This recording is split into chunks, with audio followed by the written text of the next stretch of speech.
नमस्कार दोस्तों।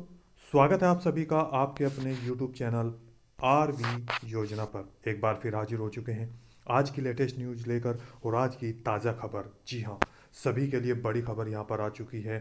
आप विकलांग पेंशन धारक है, विधवा पेंशनर है या वृद्ध अवस्था में से किसी भी एक पेंशन का लाभ ले रहे हैं तो आप सभी के लिए बड़े नियमों को हम लेकर हाजिर हो चुके हैं। यहाँ पर देखिए, 1 मार्च, जी हाँ, 1 मार्च से 7 से 8 नियम होंगे शुरू। ये नियम आप देखिए, यानी कि 7 से 8 नियम ये चलेंगे पेंशनों के ऊपर। जी हाँ, यदि ये 7 से 8 नियम नहीं माने जाएंगे तो क्या होगा, इसके क्या क्या कारण रहेंगे और कैसे ये नियमों का निवारण होगा, इनका हल कैसे होगा, उसकी भी पूरी जानकारी मैं आपको यहाँ पर दे रहा हूँ।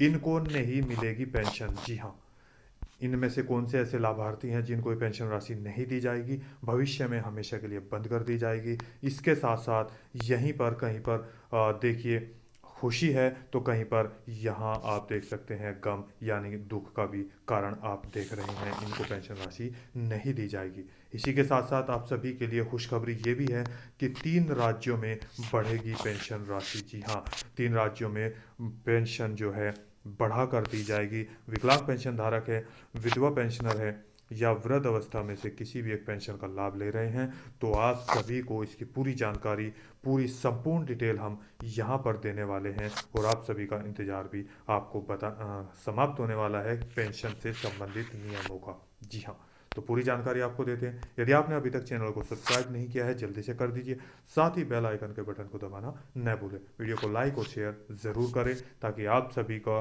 प्यार हमें मिलता रहे। तो आगे देखिए, पूरी की पूरी जानकारी देते हैं।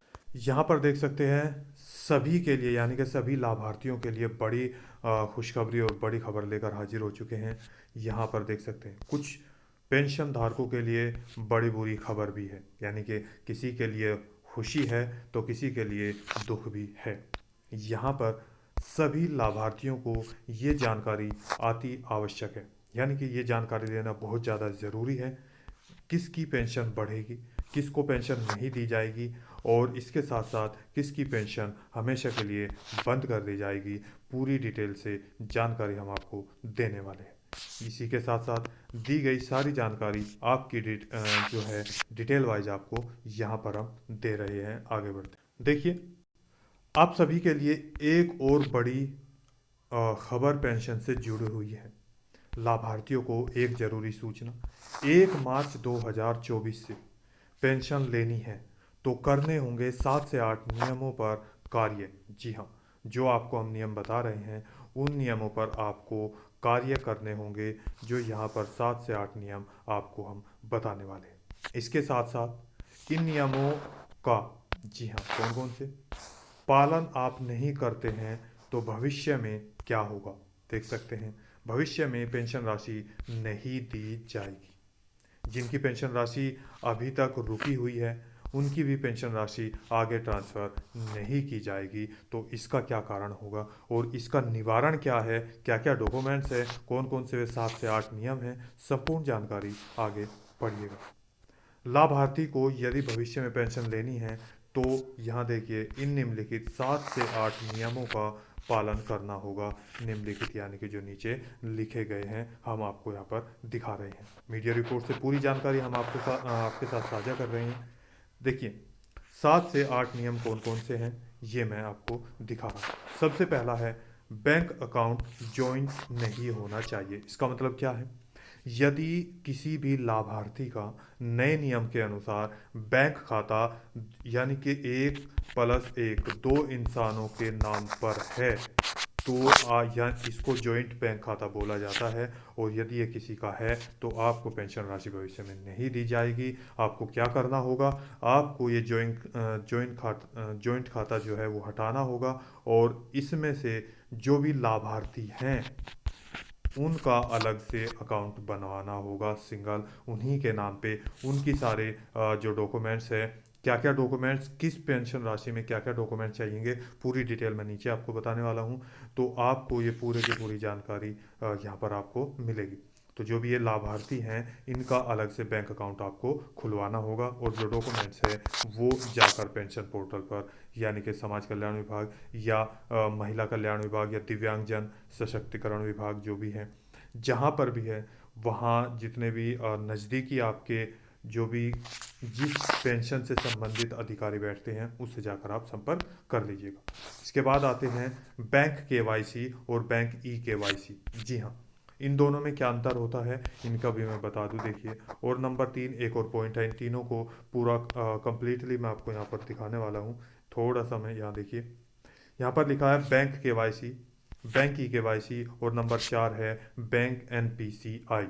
जी हाँ, ई केवाईसी आप अपने क्या करेंगे, अपने नज़दीकी सीएससी सेंटर पर जाकर अपने आधार कार्ड ले जाकर, बैंक मोबाइल नंबर ले जाकर, आधार कार्ड ले जाकर, बैंक कॉपी और मोबाइल नंबर ले जाकर यहाँ पर आपको ये कंप्लीट कराना होगा ई केवाईसी। अब बात करते हैं नंबर 2 बैंक केवाईसी और बैंक एनपीसीआई, यानी कि NPCI और बैंक KYC।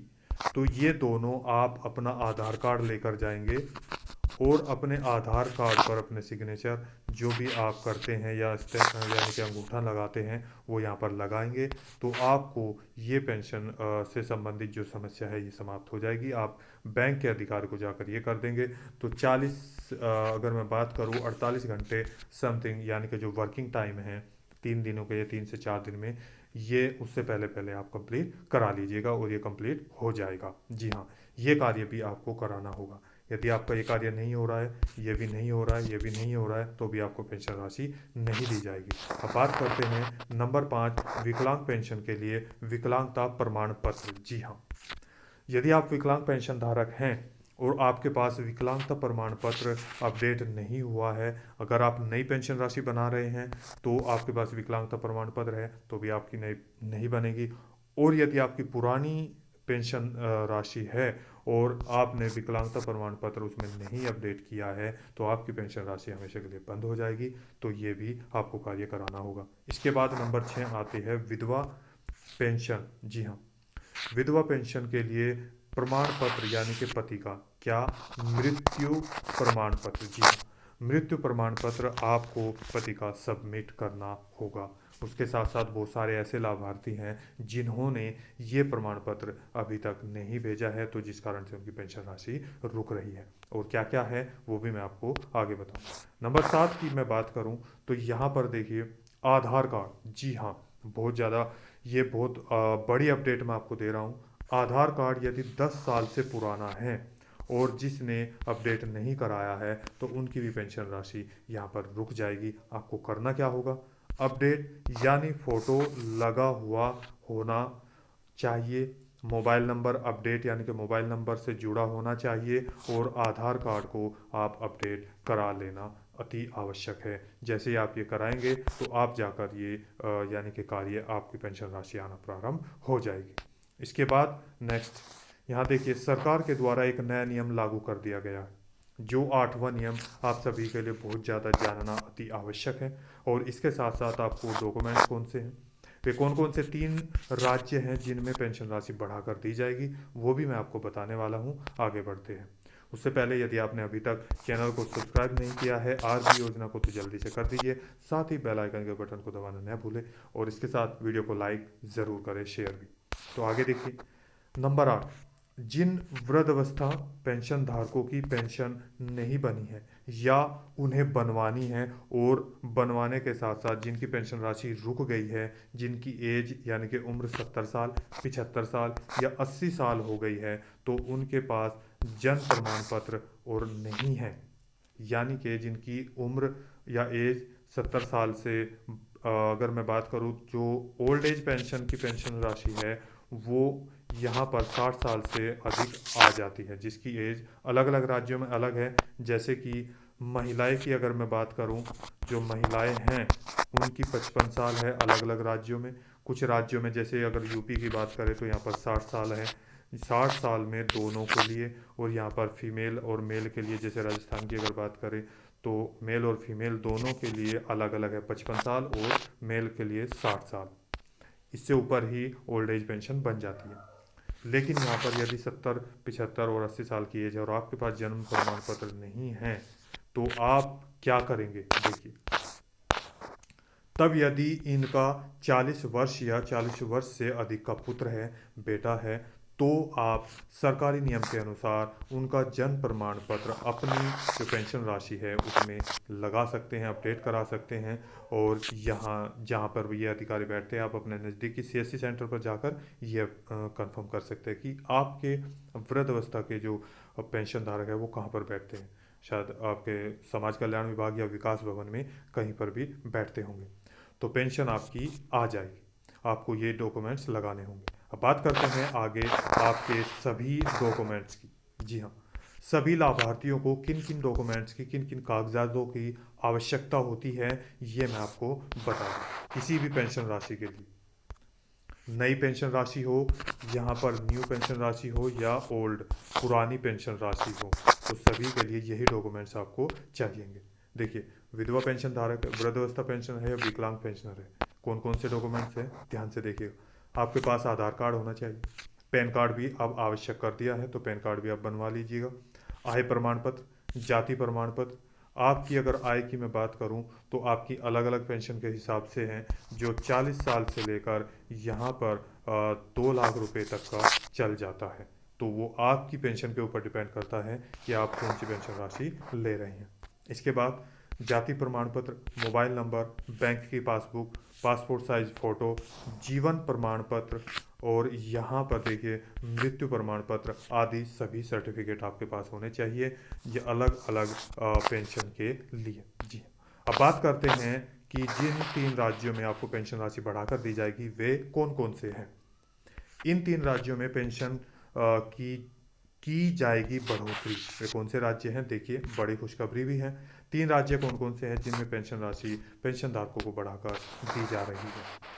सभी लाभार्थियों को इन 3 राज्यों में पेंशन बढ़ाने की घोषणा की जा चुकी है। मार्च 2024 से अनुमान है कि पेंशन राशि बढ़ाकर दी जाएगी, यानी कि 1 मार्च 2024 से जो आपकी पेंशन राशि है वे आपको बढ़ाकर दी जाने की पूरी संभावना है। नंबर 1 बात करते हैं हरियाणा राज्य में। जी हाँ, हरियाणा राज्य में पेंशन की घोषणा कर दी गई है कि पेंशन धारकों को 2750 रुपये फिलहाल उनको मिल रहे हैं। अगर मैं बात करूं तो यहाँ पर उनकी जो पेंशन राशि है वो 3000 कर दी जाएगी 250 रुपये की वृद्धि के साथ। इसके बाद नेक्स्ट आते हैं, पेंशन कर दी जाएगी 2024 में। देखिए यहाँ पर मार्च 2024 से देना प्रारंभ कर दिया जाएगा। नंबर 2 बात करते हैं हिमाचल प्रदेश। जी हाँ, एचपी जिसको बोलते हैं एचपी पेंशन या हिमाचल प्रदेश पेंशन में लाभार्थियों को 1150 रुपये की जगह 1250 रुपये और 1000 रुपये या 1100 रुपये दोनों की जगह 1500 रुपये पेंशन राशि बढ़ाकर देने की घोषणा कर दी गई है, जो कि आप सभी को 2024 में देना प्रारंभ हो जाएगी। नंबर 3 बात करते हैं मध्य प्रदेश में। लाभार्थियों की जो पेंशन राशि है वो बढ़ाकर दी जाएगी। कितनी? अब लाभार्थियों को अगर हम बात करें 600 रुपया यहाँ पर हर महीने पेंशन का दिया जाता है, पेंशन के भुगतान किए जाते हैं, तो अब उनको 600 के स्थान पर 1500 रुपया यानी कि 1500 रुपया पेंशन दी जाएगी, पूरे 900 रुपये की वृद्धि के साथ। जी हाँ, ये वे लाभार्थी हैं जिनको ये लाभ दिया जा रहा है। जैसे कि बहुत सारे अभी भी हैं यहाँ पर, जितने भी पेंशन धारक हैं उन सभी की जो पेंशन राशि है, यहाँ पर आप अपने नज़दीकी जितने जिसकी जो प्रॉब्लम है, जिसको पेंशन राशि नहीं दी जा रही है, वो अपने नज़दीकी सीएससी सेंटर पर जाकर अधिक संपर्क कर सकते हैं अधिक जानकारी के लिए। तो दोस्तों, आज की वीडियो में बस इतना ही। यदि आपको दी गई जानकारी अच्छी लगी है, वीडियो को लाइक कीजिए, सब्सक्राइब कीजिए, साथ ही बेल आइकन के बटन को दबाना न भूलें। आपका कोई सवाल है, डाउट है, पूछना चाहते हैं, नीचे दिए गए कमेंट बॉक्स में हमें कमेंट करके ज़रूर बता सकते हैं। तो मिलते हैं एक और लेटेस्ट न्यूज़ के साथ, तब तक के लिए जय हिंद, जय भारत।